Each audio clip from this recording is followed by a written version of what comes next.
Hey everybody, I'm Alan with Bricks and Blocks Gaming, and in this video I'll be discussing the lift power for the game of Stargrave, explaining what it does, suggesting some strategies for using it, and giving my opinion and rating for it.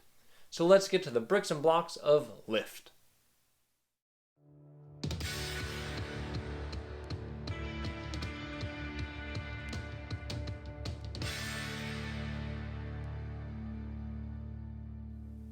In the main Stargrave book, this is one of the core powers for the Psionicist background.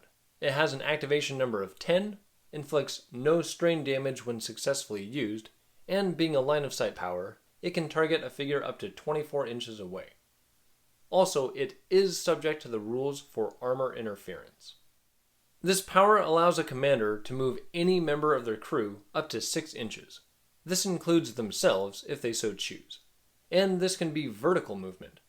And it's nice a figure won't suffer damage when they fall if the movement leaves them off the ground. A big downside to this power is the figure that is moved by it cannot take any further actions. And it was clarified in the official FAQ that if a commander uses it on themselves, they cannot perform power moves after being lifted. And it's specifically stated it cannot be used to move a figure off the table.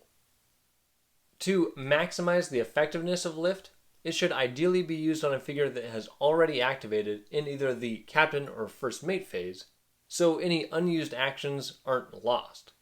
Meaning, one benefit to giving this to a first mate is there's a higher likelihood of having a target that has already activated in the turn. And if using it on themselves, a commander can move, activate their power move, then lift themselves to really gain some ground on the battlefield. The power can also be used to move a figure while avoiding movement penalties for climbing, moving over rough terrain or water, or, probably most importantly, while carrying loot. And even though it can cost a figure any actions they haven't used yet in that turn, lift can still be used in a pinch to move a figure into cover or to move them out of combat. Just make sure whomever they're running from can't just move back into combat with them later in the turn. Gaining an extra unhindered movement for a crew member is a powerful effect, especially if they're trying to escape with some loot.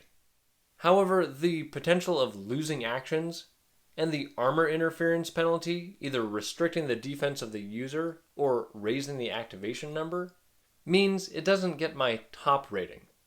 So I give lift 4 out of 5 stars, making it a solid power to build your crew's overall strategy around, especially if the commander isn't wearing armor, and a good example to base the value of other movement powers against.